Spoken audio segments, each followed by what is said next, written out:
할렐루야, 불 위에 던지는 빵, 물던빵입니다. 앞에 이과 사람을 통해서 아담이 하나님의 명령을 어기고 범죄한 결과 얼마나 많은 값없이 받은 은혜들을 잃게 되었는지, 그 중에서도 특히 영생의 길이 막힘으로 이 땅에서는 사탄의 종으로 죄악 가운데 살다가 결국은 지옥에 가서 영원히 밤낮 괴로움을 당하는 끔찍한 상황에 처하게 되었음을 보셨는데요. 이번 과에서는 그와 같은 사망에 이를 수밖에 없었던 죄의 문제를 해결해 주시기 위해 이 땅에 오신 예수 그리스도에 대하여 성경을 통해 보도록 하겠습니다. 예수 그리스도가 누구신지 알아보겠습니다. 시몬 베드로가 대답하여 이르되 주는 그리스도시요 살아계신 하나님의 아들이시니이다. 말씀이 육신이 되어 우리 가운데 거하심에 우리가 그의 영광을 보니 아버지의 독생자의 영광이요 은혜와 진리가 충만하더라. 아버지의 외아들 곧 예수 그리스도는 하나님의 아들이시라고 말씀하고 계십니다. 만물이 그로 말미암아 지은 바 되었으니 지은 것이 하나도 그가 없이는 된 것이 없느니라. 그 아들 안에서 우리가 속량 곧 죄사함을 얻었도다.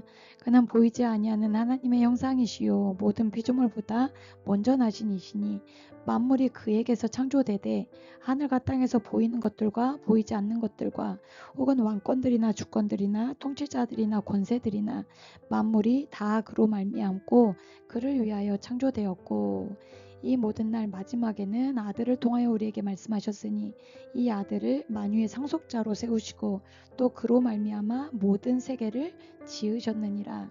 예수 그리스도는 만물의 창조자라고 말씀하고 계십니다. 일과 하나님에서 세상은 누구에 의해 창조되었다고 보셨나요? 하나님이시죠. 그런데 여기서는 만물이 예수 그리스도에게서 예수 그리스도로 말미암아 그를 위하여 창조되었음을 말씀하고 계시죠. 보라 처녀가 잉태하여 아들을 낳을 것이요 그의 이름은 임마누엘이라 하리라 하셨으니 이를 번역한즉 하나님이 우리와 함께 계시다미라.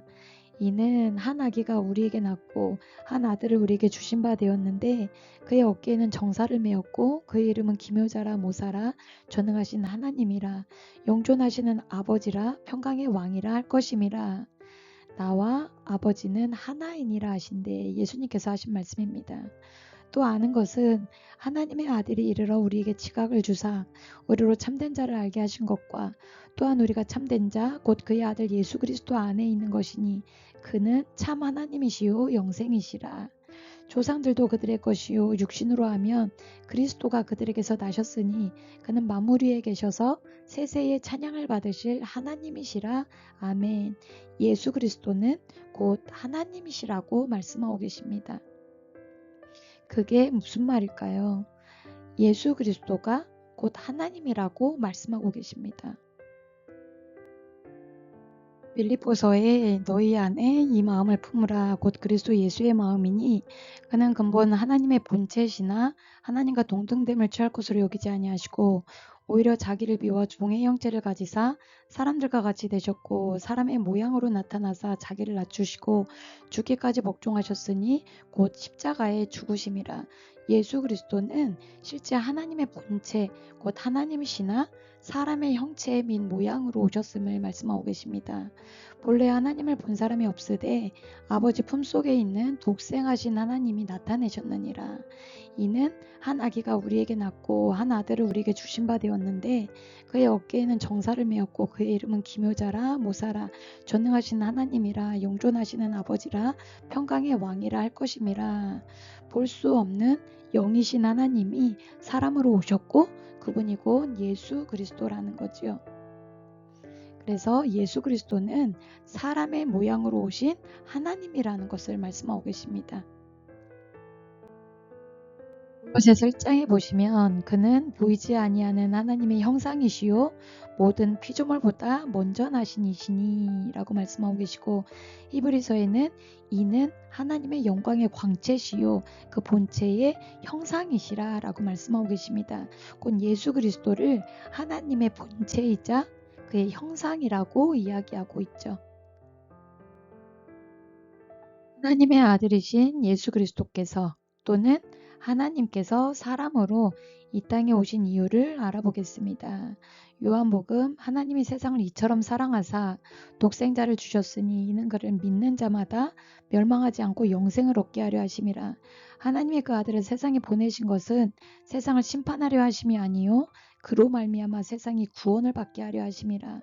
그를 믿는 자들은 심판을 받지 아니하는 것이요 믿지 아니하는 자들은 하나님의 독생자의 이름을 믿지 아니하므로 벌써 심판을 받은 것이라. 아들을 낳으리니 이름을 예수라 하라. 이는 그가 자기 백성을 그들의 죄에서 구원할 자이심이라 하니라. 예수 그리스도는 세상을 구원하기 위해 오셨습니다. 로마서 5장 12절 그러므로 한 사람으로 말미암아 죄가 세상에 들어오고 죄로 말미암아 사망이 들어왔나니 이와 같이 모든 사람이 죄를 지었으므로 사망이 모든 사람에게 이르렀느니라. 아담 한 사람의 범죄로 말미암아 세상에는 죄가 들어왔고 또한 죄로 인하여 죄를 따라서 사망이 들어왔음을 말씀하고 계십니다. 사망이 죄를 따라온 것과 마찬가지로 죄를 지은 모든 사람에게는 사망이 따라서 이르게 되었으므로 아담으로 인해 들어온 죄의 문제를 해결해 줄 구원자가 필요하게 되었습니다. 로마서 6장 죄의 삭은 사망이요 하나님의 은사는 그리스도 예수 우리 주 안에 있는 영생이니라. 죄의 대가는 죽음임을 말씀하고 계시죠. 그래서 죄로부터 우리를 구원하심으로 궁극적으로 사망에 이르지 않게 하시고자 예수 그리스도께서 곧 하나님께서 사람으로 이 땅에 오셨음을 알 수가 있습니다. 다른 이로서는 구원을 받을 수 없나니 천하 사람 중에 구원을 받을 만한 다른 이름을 우리에게 주신 일이 없음이라 하였더라. 예수께서 이르시되 내가 곧 길이요 진리요 생명이니 나로 말미암지 않고는 아버지께로 올 자가 없느니라. 예수 그리스도만이 사람을 구원하실 수 있는 유일한 구원자가 되신다고 말씀하십니다. 그러면 예수 그리스도께서 우리를 어떻게 구원하셨다는 말씀인지 그 방법에 대해서 알아보겠습니다. 그는 실로 우리의 질고를 지고 우리의 슬픔을 당하였거늘 우리는 생각하기를 그는 징벌을 받아 하나님께 맞으며 고난을 당한다였노라. 그가 찔림은 우리의 허물 때문이요 그가 상함은 우리의 죄악 때문이라. 그가 징계를 받음으로 우리는 평화를 누리고 그가 채찍에 맞음으로 우리는 나음을 받았도다. 우리는 다 양 같아서 그릇 행하여 각기 제 길로 갔거늘 여호와께서는 우리 모두의 죄악을 그에게 담당시키셨도다. 우리의 죄악을 대신 담당하셨음을 곧 우리의 허물과 죄악에 대한 죄값을 대신 치르셨음을 대신 벌을 받으셨음을 말씀하고 계십니다. 온 예수 그리스도를 믿음으로 말미암아 모든 믿는 자들에게 미치는 하나님의 의인이 차별이 없느니라.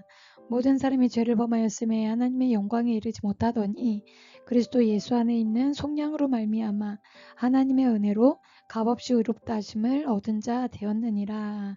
속량으로 말미암아라고 말씀하시죠. 속량이 무엇일까요?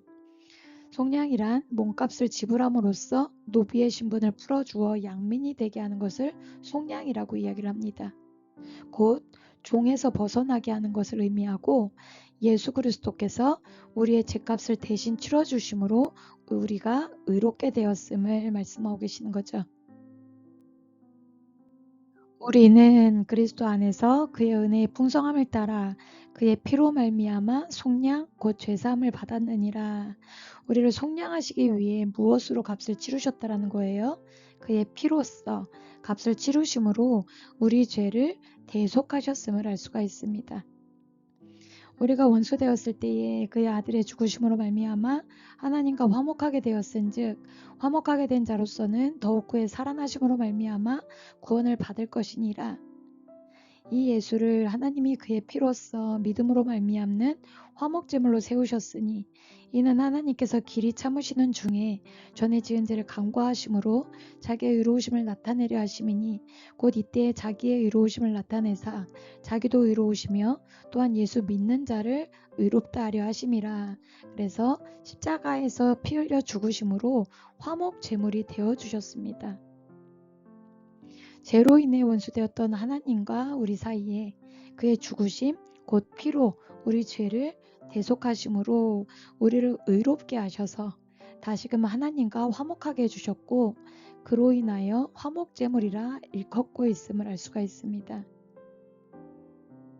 참고로 레위기를 보시면 너는 이스라엘 자손의 온 회중에게 말하여 이르라. 너희는 거룩하라. 이는 나 여호와 너희의 하나님이 거룩함이니라. 여호와 하나님은 거룩한 분이시고 하나님의 백성도 거룩해야 함을 말씀하고 계시죠. 오직 너희 죄악이 너희와 너희 하나님 사이를 갈라놓았고 너희 죄가 그의 얼굴을 가리어서 너희에게서 듣지 않으시게 함이니라. 죄악이 우리와 하나님 사이를 갈라놓는다는 것.